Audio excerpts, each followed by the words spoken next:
Hello, Ram Ram, नमस्कार दोस्तों। स्वागत है आपका एग्ज़ाम हंटर यूट्यूब चैनल पर। चलिए, आज हम लेके आए हैं सेकंड क्लास कैलेंडर चैप्टर की। तो जिस स्टूडेंट ने पहली क्लास नहीं देखी है वो पहले तो पहली क्लास देखे जाकर, उसके बाद सेकंड क्लास हमारे वाली समझ में आएगी, वरना सेकंड क्लास समझ में नहीं आएगी। तो सभी स्टूडेंट से निवेदन है, पहले तो चैनल को लाइक, शेयर और सब्सक्राइब ज़रूर कर दो। ठीक है, चलिए स्टार्ट करते हैं हमारी सेकंड क्लास कैलेंडर टॉपिक की। देखो, मैंने आपको पहले जो क्लास थी उसमें थोड़ा सा बता देता हूँ। जो पहली क्लास में जो कराया था आपको कि भाई मैंने बताया था आपको लीप ईयर। लीप ईयर कैसे पता करते हैं, मैंने बताया था 4 से डिवाइड करके रिमाइंडर बचना चाहिए 0।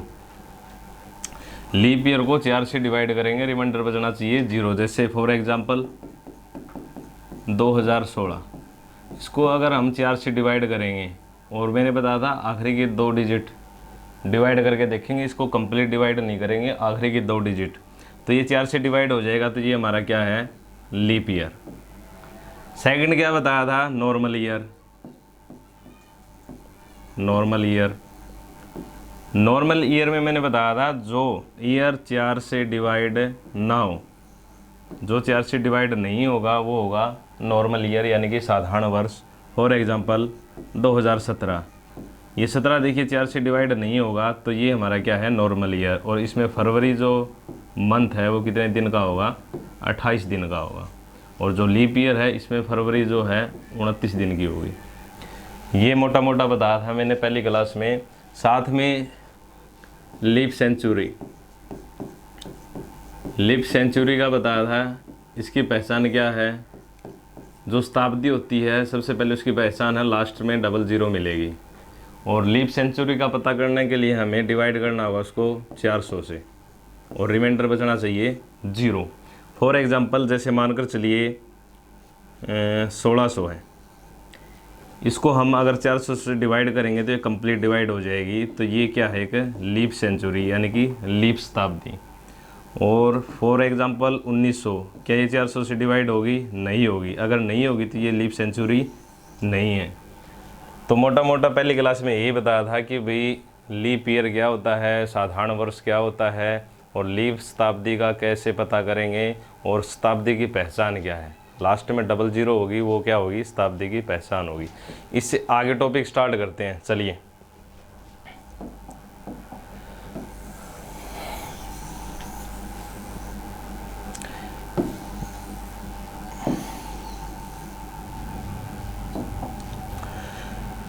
अब आगे चलकर हमें पता होना चाहिए कि भाई यहाँ मैं लिख देता हूँ ईयर, और यहाँ हम पता करेंगे लीप ईयर। जैसे मैंने बोला कि भाई 5 सालों में कितने लीप ईयर होते हैं, तो हमें पता होना चाहिए 1। 10 साल में कितने लीप ईयर होते हैं, 2। 15 साल में कितने लीप ईयर होते हैं, 3। अब बात है कि इनकी पहचान क्या है, कैसे निकालेंगे। तो मैंने बताया था जो ईयर है उसको हमें किससे डिवाइड करना होता है, 4 से। जैसे 5 है, 5 सालों में लीप ईयर कितने होंगे ये पता करने के लिए इसको डिवाइड करेंगे 4 से। तो 4 एकम 4, रिमाइंडर कुछ भी बचे हमें उससे कोई मतलब नहीं होगा। जो भागफल होता है वो हमारे क्या होता है, लीप ईयर। फॉर एग्जाम्पल 10 सालों में कितने होंगे, 4 से डिवाइड करेंगे, 4 दूनी 8, रिमाइंडर कुछ भी बचे उससे हमें कोई मतलब नहीं है। जो भागफल होता है वो हम यहाँ पे काउंट करते हैं। ऐसे ही 15 सालों में कितने लीप ईयर होते हैं, 4 से डिवाइड करेंगे, 4 तिये 12, रिमाइंडर कुछ भी बचे हमें उससे कोई मतलब नहीं है, भागफल लिखेंगे, तो ये लीप ईयर। उम्मीद है निकाल लोगे आप सभी स्टूडेंट कि भाई जितने भी साल दें उनकी लीप ईयर कैसे निकालते हैं। 4 से डिवाइड करेंगे, रिमाइंडर से कोई मतलब नहीं है, जो भागफल आएगा वो क्या होगा, हमारे लीप ईयर होंगे। ठीक है, इसके अलावा क्या हर 4 साल में, मैंने बताया कि भाई हर 4 साल के बाद या 10 साल के बाद, 15 साल के बाद, कि इसमें 10 साल में कितने लीप ईयर आए हैं, 2 लीप ईयर आए हैं। क्या हर बार ऐसा ही होता है कि 10 साल में 2 लीप ईयर आएंगे। देखो एक एग्जांपल देता हूँ, मानकर चलिए 2003 से लेकर 2013 तक अगर हम लीप ईयर काउंट करने लग गए, अगर इन दोनों के बीच लीप ईयर काउंट करें तो सबसे पहले आएगा लीप ईयर 2004, फिर आएगा 2008 में, फिर आएगा 2012 में। तो कितने लीप ईयर आ गए? 3 लीप ईयर आ गए। यानी कि 10 साल है, यहाँ पे अंतर कितने का है? 10 साल का। 10 साल में कितने लीप ईयर आ गए? यहाँ पे 3 आ गए, लेकिन यहाँ पे 10 साल में कितने आए हैं? 2। अगर डायरेक्ट ईयर दे तो उसको हमें क्या करना है? 4 से डिवाइड करके ऐसे निकालेंगे। अगर दोनों ईयर के बीच कंपैरिजन करना पड़ जाए तो कंपैरिजन वाले में हमें क्या करना होगा? इस तरीके से करना होगा। और इस तरीके से करने का मैंने बता रखा है, हर 4 साल के बाद लीप ईयर काउंट होगा। 4 में, 8 में, फिर कब आएगा? 12 में। तो 3 लीप ईयर आ जाएंगे 10 साल के बीच में। एक एग्जांपल और लेते हैं, मानकर चलिए 2007 से लेकर 2017 तक काउंट करेंगे। 2007 लीप ईयर नहीं है, 2008 लीप ईयर होगा। 8 के बाद आएगा 12, 12 के बाद आएगा 16। 10 साल के बीच कितने लीप ईयर आ गए? 3 लीप ईयर आ गए। तो हमें यही चीज़ याद रखनी है, ज़रूरी नहीं कि 10 साल के बीच में सिर्फ 2 ही लीप ईयर आते हैं, 3 भी आ सकते हैं। वो कैसे आते हैं ये मैंने आपको समझा दिया कि भी 10 साल के बीच 3 लीप ईयर भी आ सकते हैं और 2 लीप ईयर भी आ सकते हैं। इससे आगे चलेंगे। देखो, जैसे मैंने बताया है कि भाई यहाँ ईयर है, ये लीप ईयर है। 5 साल में 1 लीप ईयर होता है, 10 में 2 होता है, 15 में 3 होता है। इसी तरीके से हम चलते जाएंगे। अगर मैं बोलूँ कि 100 ईयर में कितने लीप ईयर होते हैं, तो 100 ईयर में लीप ईयर निकालने के लिए हम क्या करते हैं? सबसे पहले तो आएगा 4, फिर 8, फिर 12, इस तरीके से चलते जाएंगे। 96 लीप ईयर आ जाएगा। क्या 100वां ईयर लीप ईयर होगा? क्योंकि मैंने बताया था शताब्दी वो होती है जिसके आखिर में डबल जीरो होती है, लेकिन 100 ईयर ये क्या है? एक शताब्दी है। और शताब्दी को हमें किससे भाग देना होता है? 400 से। क्या 100 400 से भाग होगा? नहीं होगा। नहीं होगा तो जो 100वां साल है वो लीप ईयर नहीं होगा, याद रखना। तो 96 तक होंगे तो टोटल कितने हो गए? 100 साल में 24 लीप ईयर हो गए। होने कितने चाहिए थे? 25, लेकिन कितने हो गए? 24। इसी प्रकार से 200 साल में कितने लीप ईयर हो जाएंगे? 48। होने तो चाहिए, 4 से डिवाइड करेंगे इसको, 50 आने तो चाहिए 50, लेकिन 48 हो गए। कैसे हो गए? एक तो 100वां ईयर क्या है? 400 से डिवाइड नहीं होगा। एक 200वां ईयर है, ये भी 400 से डिवाइड नहीं होगा। दोनों साल यहाँ माइनस हो जाएंगे, 50 में से माइनस कर देंगे 2 तो 48। इसी प्रकार से 300 साल में कितने लीप ईयर होंगे? 72। होने चाहिए थे 75, लेकिन 3 माइनस हो गए। कैसे? 100वां ईयर माइनस हो गया, 200वां ईयर माइनस हो गया और 300। तीनों साल माइनस कर देंगे 75 में से, कितने ईयर हो गए? 72 लीप वर्ष हो गए। इसी प्रकार से 400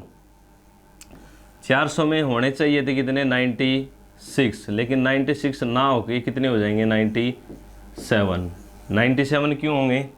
क्योंकि जो 400वां ईयर है ये एक शताब्दी है, और मैंने बताया था शताब्दी को 400 से डिवाइड करेंगे तो 400 अपने आप में कंप्लीट डिवाइड हो जाएगा। कंप्लीट डिवाइड होने से हमें पता है कि भाई 400 में आएगा तो 400 से डिवाइड हो जाएगा, लेकिन माइनस कितने हो गए? 3 ईयर कौन से माइनस होंगे? 100वां साल, 200वां और 300वां। ये 3 माइनस हो जाएंगे। 3 माइनस करेंगे तो लीप ईयर कितने आ जाएंगे? 97। और 400वां माइनस नहीं होगा। क्यों नहीं होगा? क्योंकि ये एक लीप शताब्दी है। ये लीप शताब्दी है तो इसलिए ये काउंट होगी। तो 400 सालों में कितने लीप ईयर हो गए? 97। तो हमें मोटा मोटा इतना याद रखना है कि 100 साल में लीप ईयर 24, 200 में 48, 300 में 72 और 400 में 97। तो ये चीज़ याद रखनी है आपको। इसी से एक क्वेश्चन और बनते हैं, जैसे यहाँ लिख देता हूँ मैं। 100 में हमारे लीप ईयर थे 24, 200 में हमारे लीप ईयर थे 48, 300 में हमारे लीप ईयर थे 72 और 400 में हमारे लीप ईयर थे 97। क्वेश्चन अलग तरीके से पूछ सकता है, जैसे मानकर चलिए फर्स्ट सेंचुरी यानी कि पहली शताब्दी में कितने लीप ईयर होते हैं, पहली शताब्दी में कितने लीप ईयर होते हैं। सेकंड सेंचुरी यानी कि दूसरी शताब्दी में कितने लीप ईयर होते हैं। थर्ड सेंचुरी, तीसरी शताब्दी में कितने होंगे। और फोर्थ सेंचुरी, चौथी शताब्दी में कितने लीप ईयर होंगे। दोनों क्वेश्चन अलग अलग है, याद रखना। अगर डायरेक्ट ईयर पूछे तो 100 में 24, 200 में 48, 300 में 72, 400 में 97। अगर अलग अलग पूछे, फर्स्ट सेंचुरी में कितने लीप ईयर होंगे 24, सेकंड सेंचुरी में कितने लीप ईयर होंगे 24, थर्ड सेंचुरी में कितने लीप ईयर होंगे 24, और फोर्थ सेंचुरी में कितने लीप ईयर होंगे 25। फिर हमारा जो आंसर है वो अलग हो जाएगा, याद रखना। क्योंकि अगर यहाँ 400 में पूछे तो टोटल 400 काउंट हो गए, इन सभी के लीप ईयर काउंट कर दिए स्थान में। लेकिन मैंने यहाँ पे अलग अलग पूछा है, फर्स्ट सेंचुरी, सेकंड, थर्ड और फोर्थ। तो याद रखना दोनों के क्वेश्चन अलग अलग होंगे। 300 ईयर में पूछे लीप ईयर कितने होते हैं तो 72। अगर थर्ड सेंचुरी बोल दें तो उसमें लीप ईयर कितने होंगे 24, सेकंड में भी 24 और फर्स्ट में भी 24। तो उम्मीद है सेंचुरी वाला टॉपिक अच्छे से समझ में आ गया होगा। ज़्यादा मुश्किल नहीं है, बिल्कुल आसान है। इसके चलते हैं, पहला क्वेश्चन देखिए। पहला क्वेश्चन ध्यान से देखिएगा। 300 वर्षों में 29 फरवरी, 300 वर्षों में 29 फरवरी की तारीख कितनी बार आती है। देखो 29 फरवरी का जिक्र किया है कि भाई 29 फरवरी कितनी बार आएगी। अब आपको पता है 29 फरवरी कब आती है, जब हमारा लीप ईयर होता है। तो लीप ईयर मैंने आपको अभी अभी बताया था कि 300 वर्षों में कितनी बार लीप ईयर आते हैं 72 बार। अभी अभी बताया है 300 सालों में लीप ईयर 72 बार आते हैं। तो 29 फरवरी भी कितनी बार आएगी 72 बार। तो ये हमारा क्या हो जाएगा आंसर हो जाएगा। चलिए नेक्स्ट क्वेश्चन। अगला क्वेश्चन है, इसमें इसने 29 फरवरी के बारे में नहीं पूछा, इसमें पूछा है 29 तारीख के बारे में। यहाँ पे नोट करना, उसमें फरवरी पूछी गई थी, इसमें 29 तारीख पूछी गई है कि भाई 300 सालों में कितनी बार आएगी 29 तारीख। अब यहाँ पे देखिए, अब हमें पता है 12 मंथ में से 11 मंथ ऐसे होते हैं जिनमें 29 तारीख आनी ही आनी है, सिवाय एक महीने के छोड़कर, जिसको फरवरी को छोड़कर। क्योंकि हमें पता है 29 तारीख अगर लीप ईयर है तब जाके फरवरी के मंथ में आएगी, वरना नॉर्मल ईयर में नहीं आएगी। ठीक है, तो 12 महीने में 11 बार तो आनी ही आनी 29 तारीख। तो 300 सालों में कितनी बार आ जाएगी, अगर एक महीना छोड़कर चले तो 3300 बार। 3300 बार तो 29 तारीख आ ही जाएगी। लेकिन इसने पूछा 29 तारीख, फरवरी का जो महीना हम छोड़कर चले हैं, हमें इसको भी काउंट करना होगा। अब हमें पता है कि भाई 300 सालों में, 300 वर्षों में कितने लीप ईयर आएंगे, क्योंकि लीप ईयर आएंगे तो 29 फरवरी आएगी। तो 300 सालों में कितने लीप ईयर आएंगे 72 बार। तो टोटल जो 29 तारीख है कितनी बार आएगी 3372 बार।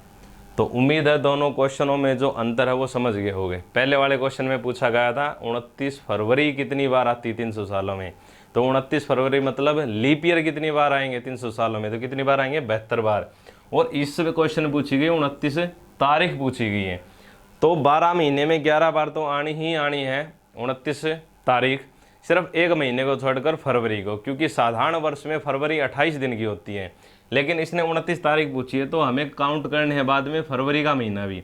तो 300 सालों में जो लीप ईयर है कितनी बार आएंगे 72 बार। तो 72 बार जो फरवरी है 29 दिन की आएगी, तो इसलिए इनको भी काउंट कर देंगे। टोटल कितनी बार हो जाएंगे 3372 बार। थर्ड क्वेश्चन देखते हैं। चलिए एक कॉन्सेप्ट समझाते हैं क्वेश्चन से पहले। ओड डेज कॉन्सेप्ट, हिंदी में बोलते हैं इसको विषम दिन। हिंदी मीडियम वाले ध्यान से देख लेंगे। ओड डेज कॉन्सेप्ट यानी कि विषम दिन। विषम दिन कैसे निकालते हैं, सबसे पहले यही पता होना चाहिए विषम दिन कैसे निकालेंगे। हमें कुछ नहीं करना होगा, हमें जितने भी दिन दिए होंगे उसको 7 से डिवाइड करना होगा। जो भी हमारा रिमाइंडर आएगा वो हमारा क्या होगा विषम दिन होगा।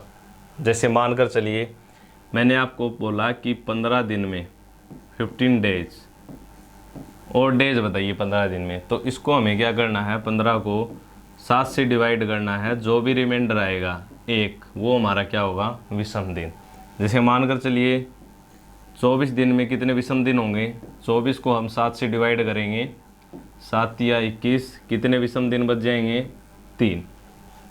तो ये चीज़ याद रखनी है, और डेज कॉन्सेप्ट में हमें उसको 7 से डिवाइड करना है, और जो रिमाइंडर आएगा वही हमारे क्या होंगे, और डेज होंगे। जैसे मानकर चलिए मैंने आपको दिया है 365 दिन, 365 दिन में विषम दिनों की संख्या कितनी होगी, तो 365 को हम 7 से डिवाइड करेंगे, 7 पंजू 35, एक जाएगा 7 दूनी 14, तो विषम दिन कितने बच जाएंगे, 1। इसी प्रकार से 366 दिन में विषम दिनों की संख्या कितनी हो जाएगी, 366 डिवाइड करेंगे 7 से, तो विषम दिनों की संख्या कितनी हो जाएगी, 2 हो जाएगी। इसी तरीके से 52 सप्ताह दे दिए मैंने, 52 वीक्स, 52 सप्ताह में विषम दिनों की संख्या कितनी होगी 52 सप्ताह में। देखो मैंने बताया है सप्ताह में मतलब 7 दिन, और हम 7 से डिवाइड करते जाएंगे तो रिमाइंडर तो 0 बचता जाएगा, इसलिए याद रखना 52 सप्ताह में विषम दिनों की संख्या क्या रहेगी, 0 रहेगी। एक और एग्जांपल लेते हैं, जैसे मानकर चलिए 28 दिनों में विषम दिनों की संख्या, इसको 7 से डिवाइड करेंगे तो विषम दिनों की संख्या कितनी आ जाएगी, 0। 29 दिनों में विषम दिनों की संख्या बताइए, तो 7 से डिवाइड करेंगे तो 7 चौके 28, कितने दिन बच जाएंगे, 1 दिन। तो याद रखना है 28 दिन में विषम दिनों की संख्या 0, 29 में विषम दिनों की संख्या 1, और 365 में 1, 366 में 2, और 52 सप्ताह में विषम दिनों की संख्या 0। 52 की जगह आप 62, 70 कुछ भी लेके सकते हो, अगर सप्ताह बोल दे तो विषम दिनों की संख्या क्या रहने वाली है, 0 रहने वाली है। उम्मीद है अच्छे से समझ गए होगे, कुछ नहीं है, नॉर्मल है, 7 से डिवाइड करो, जो भी रिमाइंडर आए वही हमारा क्या होता है, विषम दिन होता है। चलिए आगे क्वेश्चन लगाते हैं, इसी पे क्वेश्चन को ध्यान से पढ़िएगा, यही कॉन्सेप्ट काम में आएगा।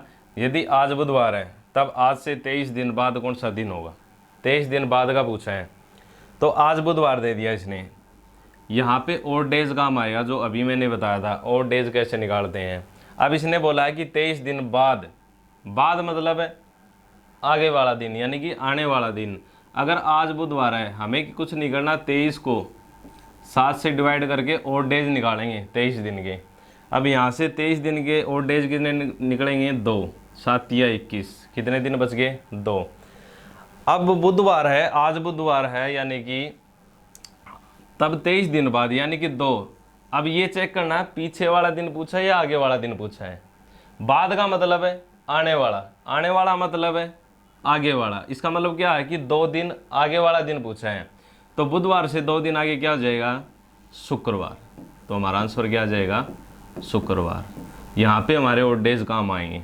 जितने भी दिन आपको दिए गए हैं उसको हमें किससे डिवाइड करना है, 7 से, और जो रिमाइंडर बचेगा फिर ये चेक करना है कि आगे वाला पूछा है या पीछे वाला। तो इसने आगे वाला पूछा है, आगे वाला पूछे तो हमें उतने ही दिन आगे चला जाना है, तो बुधवार से 2 दिन आगे क्या हो जाएगा, शुक्रवार हमारा क्या हो जाएगा, आंसर। नेक्स्ट क्वेश्चन, अलग अलग क्वेश्चन है, हिंदी मीडियम वालों के लिए मैं बता देता हूँ। जैसे पहला क्वेश्चन है, इफ टुडे इज मंडे, आज अगर सोमवार है, आज अगर सोमवार है, then what will be after 30 days, यानी कि 30 दिन बाद कौन सा दिन होगा। तो वही चीज़, वही कॉन्सेप्ट काम में आएगा। मैंने आपको बताया था कि दिन को 7 से डिवाइड कर दो, 7 चौके 28, कितने दिन बचेंगे, 2 दिन बचेंगे, और 2 दिन यही चेक करना है आगे जाना है या पीछे। बाद का जिक्र है तो बाद यानी कि पॉजिटिव में जाना है, पॉजिटिव। अब आज मंडे था तो 2 दिन बाद क्या हो जाएगा, बुधवार, तो बुधवार हमारा क्या हो जाएगा, आंसर। तो और डेज का कॉन्सेप्ट यहाँ पे काम आता है विषम दिन का, ठीक है। तो 2 दिन आगे जाना है, तो मंडे से 2 दिन आगे बुधवार हमारा क्या हो जाएगा, आंसर। नेक्स्ट क्वेश्चन अभी, इफ टुडे इज मंडे, आज मंडे है, then what will be before 22 days, यानी कि 22 दिन पहले, 22 दिन पहले का जिक्र है, पहले का मतलब है पीछे का जिक्र है। तो इसको हम 7 से डिवाइड करेंगे तो विषम दिन कितने आ जाएंगे, 1, क्योंकि 7 या 21, रिमाइंडर बचेगा 1, तो विषम दिन आ गया 1। तो इसने बिफोर यानी कि पहले, 22 दिन पहले, पहले मतलब पीछे वाला पूछा है, तो सोमवार से 1 दिन हम क्या कर देंगे, पीछे कर देंगे। तो सोमवार से 1 दिन पीछे हमारा क्या हो जाएगा, संडे। तो संडे हमारा क्या हो जाएगा, आंसर। बिफोर बोले तो याद रखना क्या करना है, माइनस। आफ्टर बोले तो क्या करना है, प्लस। तो ये दोनों चीज़ें याद रखना, ठीक है। नेक्स्ट क्वेश्चन है भाई, इफ़ टुडे इज मंडे, आज मंडे है, then what will be after 365 days. यानी कि आफ्टर का जिक्र आ गया तो हमें क्या करना होगा, प्लस करना होगा। और 365 को किससे डिवाइड करना है, 7 से। तो 7 से डिवाइड करोगे, विषम दिनों की संख्या अभी लिखाई थी 365 दिनों, विषम दिनों की संख्या कितनी होती है, 1 होती है। और आफ्टर बोला तो पॉजिटिव में जाना, यानी कि एक दिन आगे जाना, किससे, मंडे से। तो मंडे से एक दिन आगे जाएंगे तो कौन सा आंसर हो जाएगा हमारा, ट्यूसडे। तो ट्यूसडे हमारा आंसर होगा, यानी कि मंगलवार हमारा आंसर हो जाएगा। नेक्स्ट क्वेश्चन है, इफ़ टुडे इज मंडे, आज सोमवार है, then what will be 60 weeks. यानी कि 60 सप्ताह बाद कौन सा वार होगा, 60 वीक्स। अभी बताया था सप्ताह का जब भी जिक्र आ जाए तो विषम दिनों की संख्या हमारी क्या होती है, 0। और विषम दिनों की संख्या 0, तो जो वार दिया गया है, जैसे मंडे दिया गया है, तो सेम वही हमारा क्या रहेगा, आंसर रहेगा। तो 60 सप्ताह दिए हैं तो विषम दिनों की संख्या 0 रहने वाली, तो आंसर हमारा क्या आ जाएगा, मंडे। तो उम्मीद है चारों क्वेश्चन अच्छे से समझ में आ गए होंगे। जिसको समझ में नहीं आया है तो वो बैक करके वीडियो को आराम से देख सकता है और समझ सकता है। चलिए नेक्स्ट चलते हैं। नेक्स्ट क्वेश्चन है, यदि आज रविवार है तब आज से 15 दिन बाद, आज से 15 दिन बाद कौन सा दिन होगा। वही चीज़ कि भाई बाद का जिक्र है, आफ्टर, आफ्टर का जिक्र है तो हमें क्या करना है, पॉजिटिव करना है। और कितने दिन दिए हैं, 15 दिन। और 15 दिन दिए हैं तो इसके विषम दिन निकालेंगे। तो विषम दिन कितना आएगा, 1। 7 दूनी 14, रिमाइंडर बचेगा 1। तो 1 बचेगा तो पॉजिटिव करना है। तो आज रविवार था तो एक दिन आगे क्या हो जाएगा, सोमवार। तो सोमवार हमारा क्या हो जाएगा, आंसर। तो आसान है, समझ गए होगे। बस 7 से डिवाइड करते चलो, जो रिमाइंडर आए बस ये याद रखना कि पॉजिटिव में लेना या नेगेटिव में। नेक्स्ट क्वेश्चन है, यदि आज रविवार है तब आज से 15वां दिन कौन सा होगा। देखो दोनों क्वेश्चनों में अंतर है। इसमें बोला गया था 15 दिन बाद और इसमें बोला गया है 15वां दिन। 15वें दिन का मतलब है, हमें समझना है कि 14 दिन बाद, 14 दिन बाद कौन सा दिन होगा, हमें ये लेकर चलना है। जब भी ये बोल दे कि 15वां दिन कौन सा होगा तो 14 दिन बाद का दिन पूछा है। तो यहाँ पे हम 15 को ना लेकर 14 दिन लेंगे और 14 को जब हम 7 से डिवाइड करेंगे तो कंप्लीट डिवाइड हो जाएगा, रिमाइंडर बचेगा 0। और रिमाइंडर अगर 0 बचेगा तो वार भी हमारा क्या रहेगा, सेम रहेगा। तो आंसर हमारा क्या आ जाएगा, संडे आ जाएगा। तो सारे के सारे क्वेश्चन हमारे कंप्लीट हो चुके हैं, जो आज कॉन्सेप्ट बताया था ऑड डेज वाला। तो ऑड डेज में जितने भी क्वेश्चन बनते हैं अच्छे से बता दिए गए हैं और आप भी अच्छे से समझना, ज़्यादा मुश्किल नहीं है। और जिन स्टूडेंट ने पहली वाली वीडियो नहीं देखी वो पहली वाली वीडियो देखे, सेकंड पार्ट देखे। क्योंकि अगर डायरेक्ट सेकंड पार्ट देखोगे तो पहले वाले पार्ट अगर नहीं देखा है तो वीडियो समझ में नहीं आएगी। और सभी से रिक्वेस्ट है, अगर वीडियो आपको अच्छी लगती हो तो ज़्यादा से ज़्यादा शेयर करो, लाइक करो और हमारे चैनल को सब्सक्राइब भी करें। और साथ में जो बेल आइकन होता है उसको क्लिक ज़रूर कर लो, ताकि जो नई वीडियो आती रहेगी डेली की डेली, उसका नोटिफिकेशन आपके पास मिलता रहेगा। तो चलिए आज के लिए बस इतना ही। बाय बाय, टेक केयर, धन्यवाद।